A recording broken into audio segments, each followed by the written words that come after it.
Yo guys, welcome to a new video on the Team Gullit channel. As you can see, it's Levi here again, and in this video I will teach you 5 things that all the pros do in defense and you have to make use of as well. So first of all, we're just gonna talk about keeping defensive structure. It's maybe one of the most important things in general. There are multiple things which are gonna decide if you have a structured defense or not. And the first thing I have to mention about that is don't switch too much. A lot of you guys switch really quick to your defenders.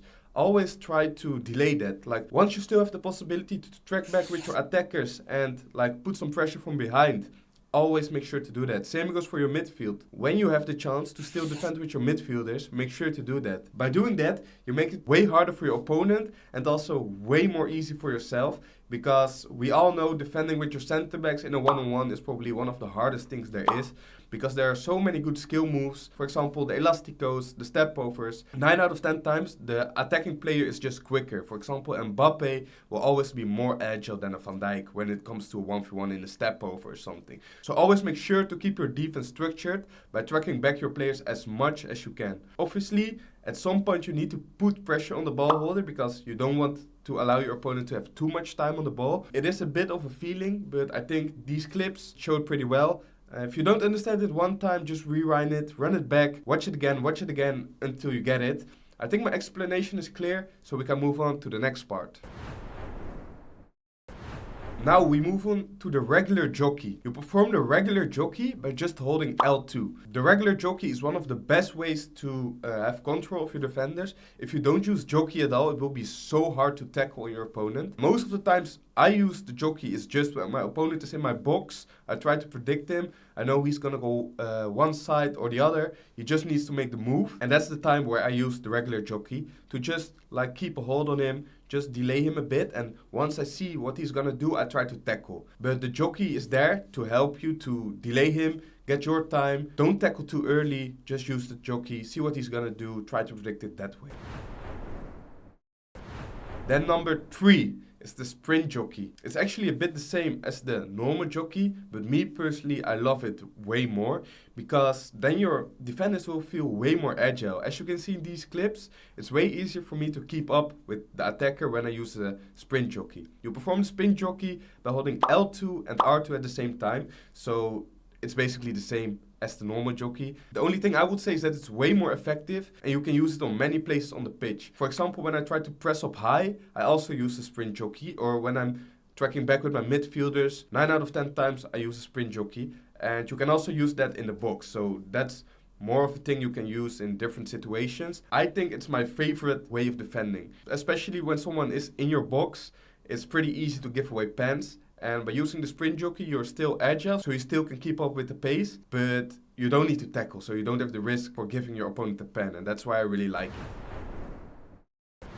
So number 4 is the second man press. This one is a bit tricky, because if you use it too much, it will become really bad, and if you don't use it, it will be also hard, so you need to get a feeling yourself when to use it and when not. Obviously, first of all, you need to know how you perform it. You perform the second man press just by holding R1 whilst defending. Then you will see you will get like a green dot above another player you didn't select, and he will put pressure on the ball holder. So, for example, a situation where it works in really well is when your opponent triggered a run, for example, a player from him is going in behind. You obviously need to track that run, but at the same time, you want to put pressure on the ball holder. Then you apply second man press, so you can track the run manually, and the AI will put pressure on the ball holder. It's also a really good thing when your opponent is in your box, you trying to cover the pass, for example, because you think he's going to give the extra pass. But on the other side, you want to have a little bit of security to when he is trying to make a move. Maybe he's not making the extra pass, just going for the shot, to put that second man press, so he's not getting all the time on the ball. 9 out of 10 times, you also see the opponent is going to panic when you put second man press, because he still feels like, oh, someone is putting pressure on me, you know. Then number 5. A lot of you guys probably don't see it as defending, but I'm really sure that this is one of the most important things when it comes to defending. Goalkeeper movement. There are so many situations in where you have to move your goalkeeper. Let's talk about corners, free kicks, 1v1s. So many situations where goalkeeper can be applied. Obviously in 1v1s it's like a 50-50. Am I going left, right? Is he going near post, far post? That's just like a gambling and a bit of a mind game. Still can prevent a lot of goals though. Sometimes you just get into the mind of your opponent and you just know, okay, he's going left, he's going near post, he's going far post, he's going right, you know. But in the end, this will always be a 50-50 when you start a game. It's just tough to predict your opponent. But like corners and free kicks, it is a must to move your goalkeeper. If you don't move it on corners, you will concede so many. Same goes for free kicks. You move your goalkeeper just by pressing your right stick. You need to press it and then you can move to the left or to the right. As you can see in these clips, for free kicks and corners, it's just really easy. You just move in where you want. And with the corners being like really meta at the moment, this is a must to move your goalkeeper on corners. So make sure to do that. One other way, one bonus or extra I would say to move your goalkeeper is for crosses or long shots. And that's by using double triangle. You need to press triangle and the second time you press it, you need to hold it. Then he will move really fast, always to the far post though. That's one thing you need to keep in mind. And this is really useful for crosses and long shots. But the most important thing, if you're maybe not good at goalkeeper movement, it's really easy. So please make sure to move your goalkeeper on corners and free kicks. I have a little bonus like number 6, which is maybe my signature move in defense. I could say I'm known for performing it really well. It is the offside traps, guys. How many times do I need to say this? You gotta practice on these because this makes it so much more easy to defend.